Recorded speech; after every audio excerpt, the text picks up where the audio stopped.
Thank you. I would like to thank King Solomon for his extraordinary words and the magnificent kingdom of Saudi Arabia for hosting today's summit. I am honored to be received by such gracious hosts. I have always heard about the splendor of your country and the kindness of your citizens, but words do not do justice to the grandeur of this remarkable place and the incredible hospitality you have shown us from the moment we arrived. You also hosted me in the treasured home of King Abdul Aziz, the founder of the kingdom who united your great people. Working alongside of another beloved leader, American President Franklin Roosevelt, King Abdul Aziz began the enduring partnership between our two countries. King Solomon, your father would be very, very proud to see that you are continuing his legacy. And just as he opened the first chapter of our partnership, today we begin a new chapter that will bring lasting benefits to all of our citizens. Let me now also extend my deep and heartfelt gratitude to each and every one of the distinguished heads of state who made this journey here today. You greatly honor us with your presence, and I send the warmest regards from my country to yours. Thank you. I know that our time together will bring many blessings to both your people and to mine. I stand before you as a representative of the American people to deliver a message of friendship and hope and love. That is why I chose to make my first foreign visit a trip to the heart of the Muslim world, to the nation that serves as custodian of the two holiest sites in the Islamic faith. In my inaugural address to the American people, I pledge to strengthen America's oldest friendships and to build new partnerships in pursuit of peace. I also promise that America will not seek to impose our way of life on others, but to outstretch our hands in the spirit of cooperation and trust. Our vision is one of peace, security, and prosperity in this region and all throughout the world. Our goal is a coalition of nations who share the aim of stamping out extremism and providing our children a hopeful future that does honor to God. And so this historic and unprecedented gathering of leaders, unique in the history of nations, is a symbol to the world of our shared resolve and our mutual respect. To the leaders and citizens of every country assembled here today, I want you to know that the United States is eager to form closer bonds of friendship, security, culture, and commerce. For Americans, this is a very exciting time. A new spirit of optimism is sweeping our country. In just a few months, we have created almost 1 million new jobs, added over $3 trillion in new value, lifted the burdens on American industry, and made record investments in our military that will protect the safety of our people and enhance the security of our wonderful friends and allies, many of whom are here today.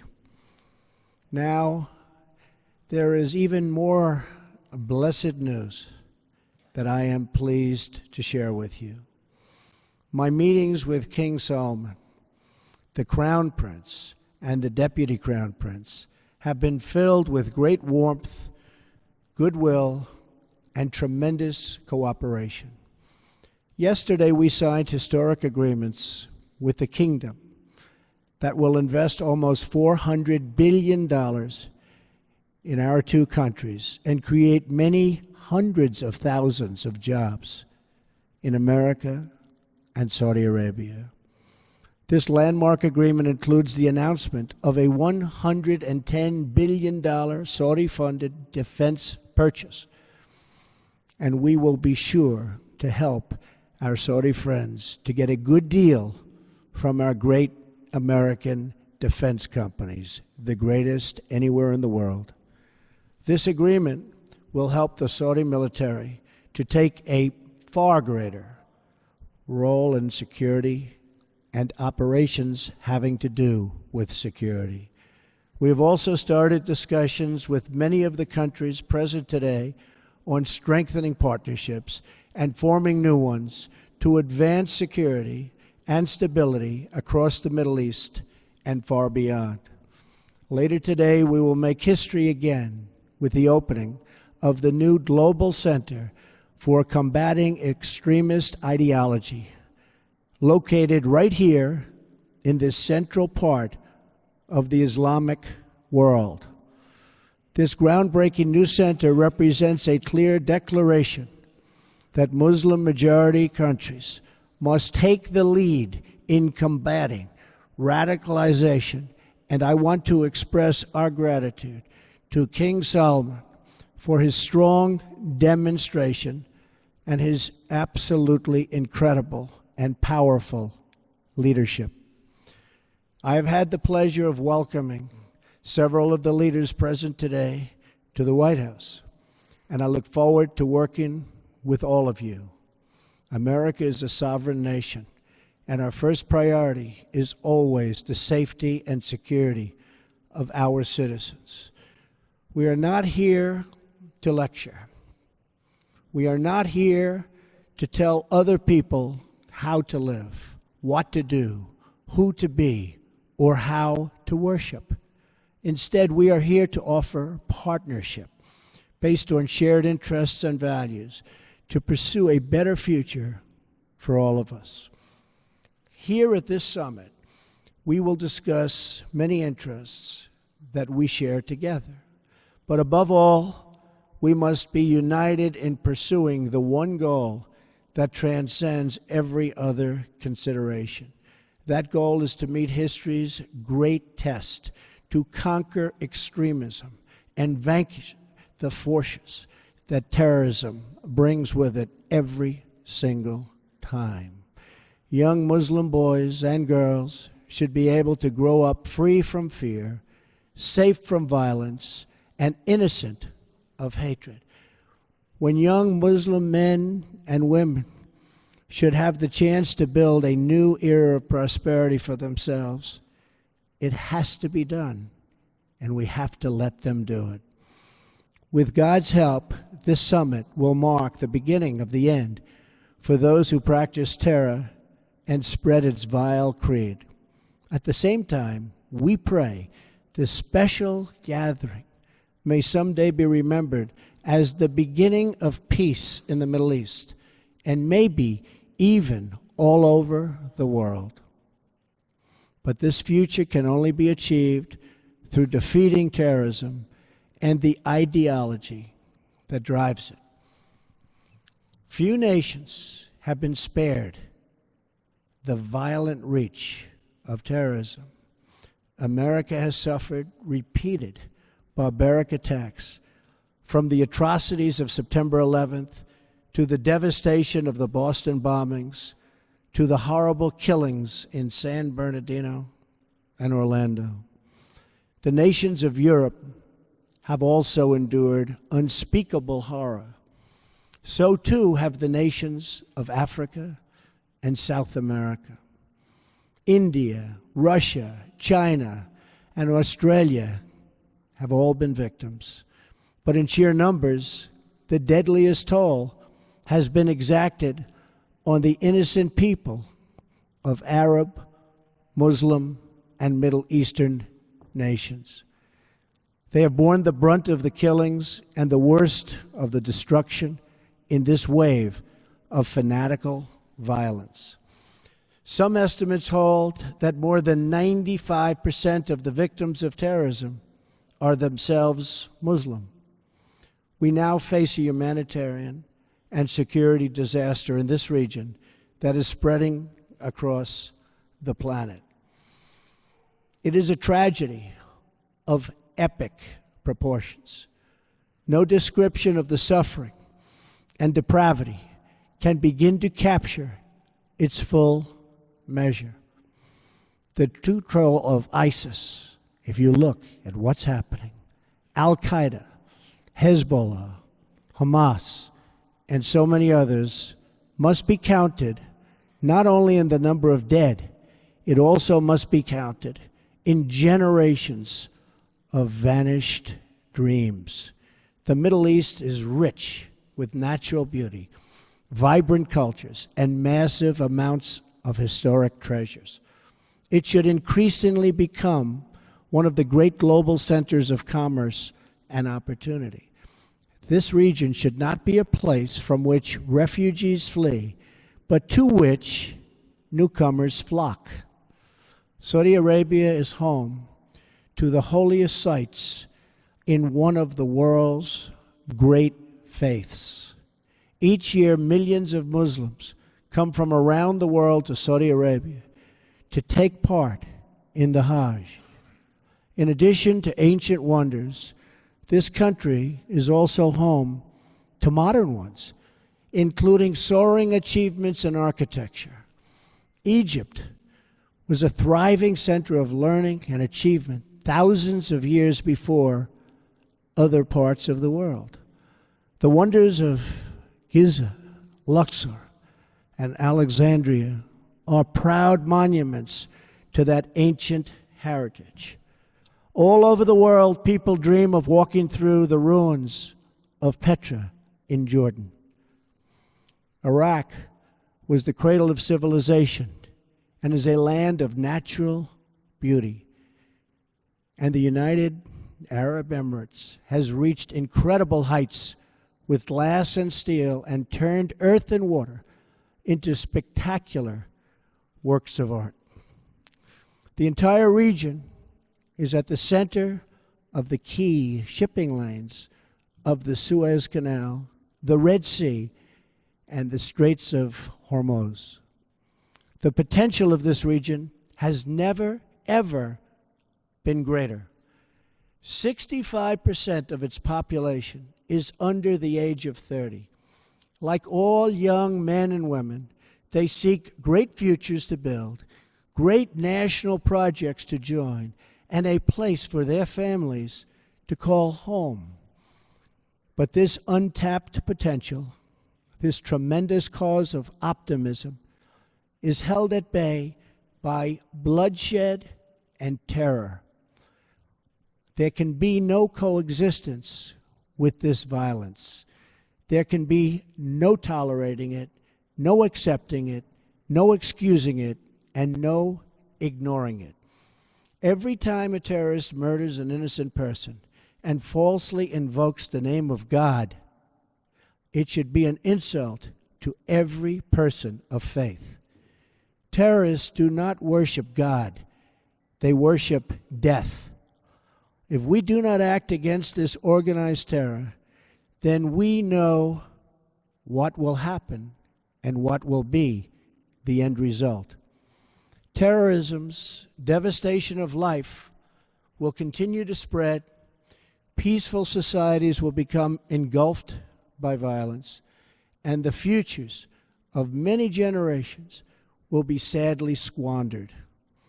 If we do not stand in uniform condemnation of this killing, then not only will we be judged by our people, not only will we be judged by history, but we will be judged by God.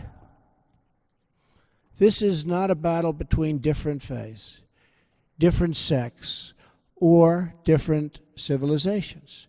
This is a battle between barbaric criminals who seek to obliterate human life and decent people, all in the name of religion. People that want to protect life and want to protect their religion. This is a battle between good and evil. When we see the scenes of destruction in the wake of terror, we see no signs that those murdered were Jewish or Christian, Shia or Sunni.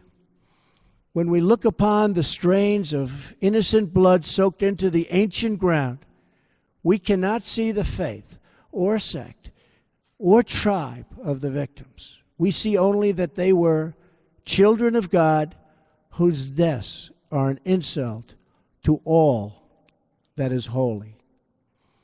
But we can only overcome this evil if the forces of good are united and strong, and if everyone in this room does their fair share and fulfills their part of the burden. Terrorism has spread all across the world, but the path to peace begins right here on this ancient soil in this sacred land. America is prepared to stand with you in pursuit of shared interests and common security. But the nations of the Middle East cannot wait for American power to crush this enemy for them. The nations of the Middle East will have to decide what kind of future they want for themselves, for their country, and frankly, for their families and for their children. It's a choice between two futures, and it is a choice America cannot make for you. A better future is only possible if your nations drive out the terrorists and drive out the extremists. Drive them out. Drive them out of your places of worship. Drive them out of your communities. Drive them out of your holy land. And drive them out of this earth. For our part, America is committed to adjusting our strategies to meet evolving threats and new facts. We will discard those strategies that have not worked and will apply new approaches informed by experience, talent, and judgment.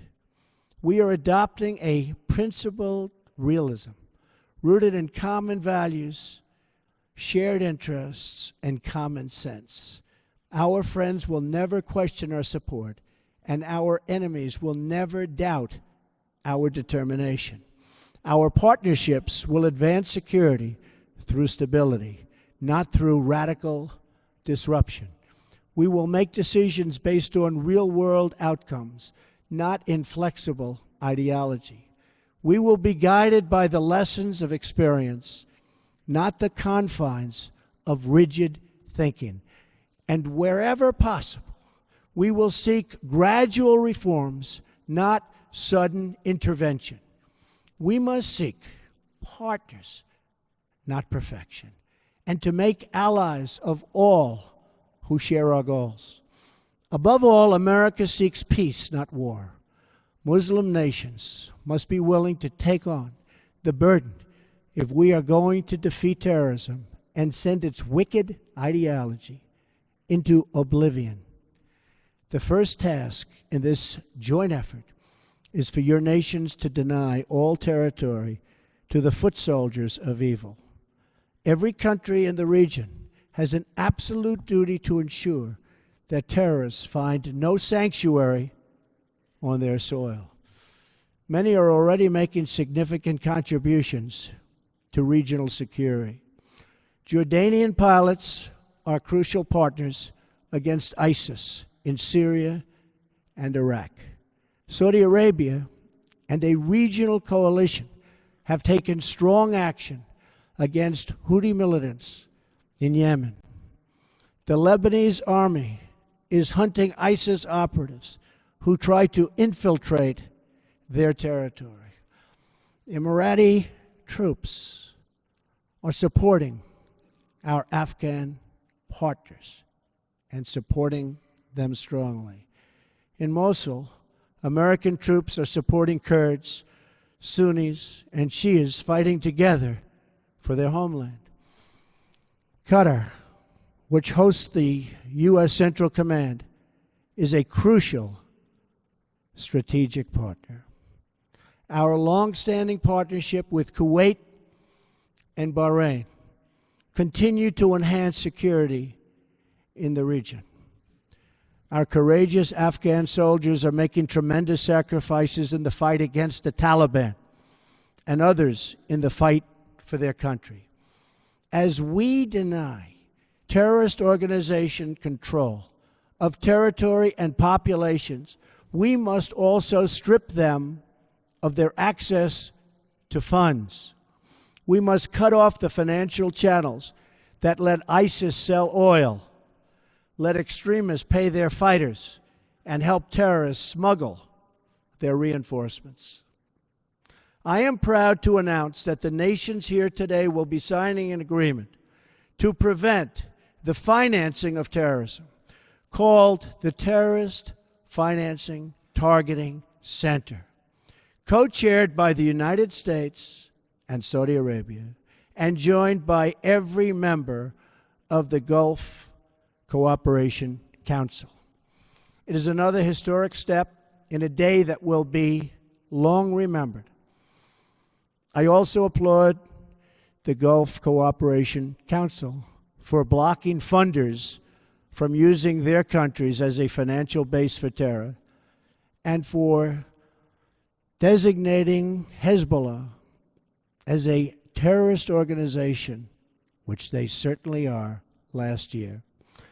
Saudi Arabia also joined us this week in placing sanctions on one of the most senior leaders of Hezbollah. Of course, there is still much work to be done. That means honestly confronting the crisis of Islamic extremism and the Islamists and Islamic terror of all kinds. We must stop what they're doing to inspire, because they do nothing to inspire but kill. And we are having a very profound effect if you look at what's happened recently. And it means standing together against the murder of innocent Muslims, the oppression of women, the persecution of Jews, and the slaughter of Christians. Religious leaders must make this absolutely clear. Barbarism will deliver you no glory.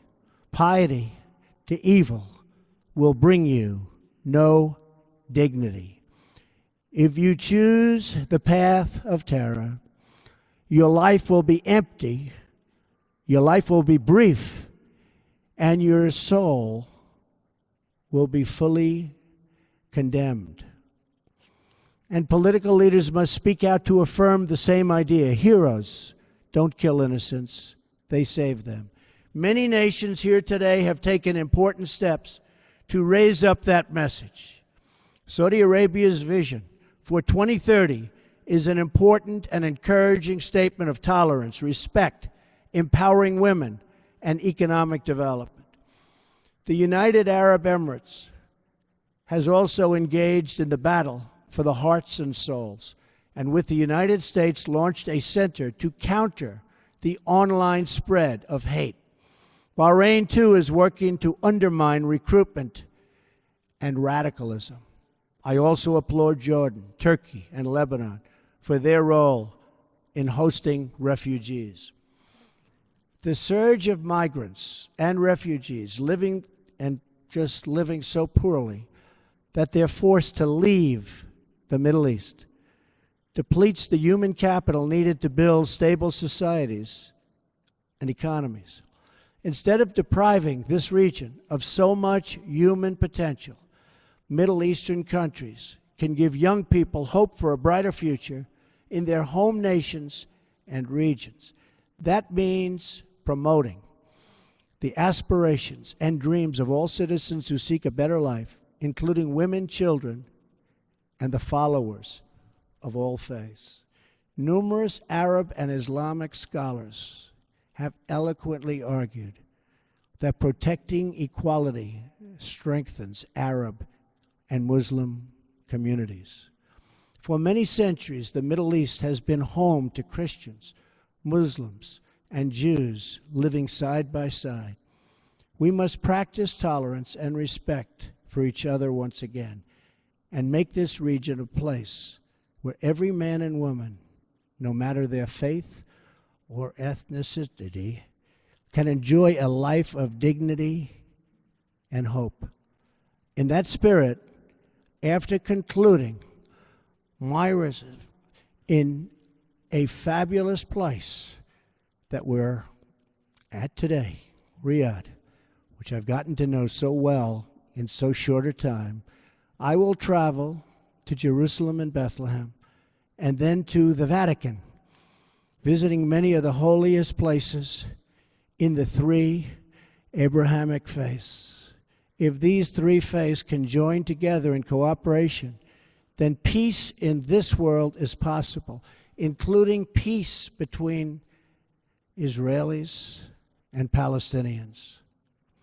I will be meeting with both Israeli Prime Minister Benjamin Netanyahu and Palestinian President Abbas. Starving terrorists of their territory, of their funding, and the false allure of the craven ideology will be the basis for easily defeating them. But no discussion of stamping out this threat would be complete without mentioning the government that gives terrorists all three: safe harbor, financial backing, and the social standing needed for recruitment. It is a regime that is responsible for so much instability in that region. I am speaking, of course, of Iran. From Lebanon to Iraq to Yemen, Iran funds arms and trains terrorists, militias, and other extremist groups that spread destruction and chaos across the region.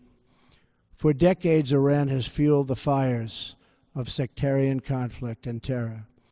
It is a government that speaks openly of mass murder, vowing the destruction of Israel, death to America, and ruin for many leaders and nations in this very room. Among Iran's most tragic and destabilizing interventions, you've seen it in Syria. Bolstered by Iran, Assad has committed unspeakable crimes, and the United States has taken firm action in response to the use of banned chemical weapons by the Assad regime, launching 59 missiles at the Syrian airbase from where that murderous attack originated. Responsible nations must work together to end the humanitarian crisis in Syria, eradicate ISIS, and restore stability to the region, and as quickly as possible. The Iranian regime's longest-suffering victims are its own people. Iran has a rich history and culture, but the people of Iran have endured hardship and despair under their leaders' reckless pursuit of conflict and terror. Until the Iranian regime is willing to be a partner for peace, all nations of conscience must work together to isolate Iran, deny it. Funding for terrorism cannot do it. And pray for the day when the Iranian people have the just and righteous government they so richly deserve. The decisions we make will affect countless lives. King Solomon, I thank you for the creation of this great moment in history and for your massive investments in America and its industries and its jobs. I also thank you for investing in the future of this part of the world. The fertile region, and it is so fertile, has all of the ingredients for extraordinary success: a rich history and culture, a young and vibrant people, a thriving spirit of enterprise. But you can only unlock this future if the citizens of the Middle East are freed from extremism, terror, and violence. We in this room are the leaders of our peoples. They look to us for answers and for action. And when we look back at their faces, behind every pair of eyes is a soul that yearns for justice and yearns for peace. Today, billions of faces are now looking at us, waiting for us to act on the great question of our time. Will we be indifferent in the presence of evil? Will we protect our citizens from its violent ideology? Will we let its venom spread through our societies? Will we let it destroy the most holy sites on earth? If we do not confront this deadly terror, we know what the future will bring: more suffering, more death, and more despair. But if we act, if we leave this magnificent room unified and determined to do what it takes to destroy the terror that threatens the world, then there is no limit to the great future our citizens will have. The birthplace of civilization is waiting to begin a new renaissance. Just imagine what tomorrow could bring: glorious wonders of science, art, medicine, and commerce to inspire mankind. Great cities built on the ruins of shattered towns. New jobs and industries that will lift up millions and millions of people. Parents who no longer worry for their children, their families, and who no longer mourn for their loved ones. And the faithful who finally worship without fear. These are the blessings of prosperity and peace. These are the desires that burn with a righteous flame in every single human heart. And these are the just demands of our beloved people. I ask you to join me, to join together, to work together, and to fight together, because united, we will not fail. We cannot fail. Nobody, absolutely nobody, can beat us. Thank you. God bless you. God bless your countries. And God bless the United States of America. Thank you very much. Thank you.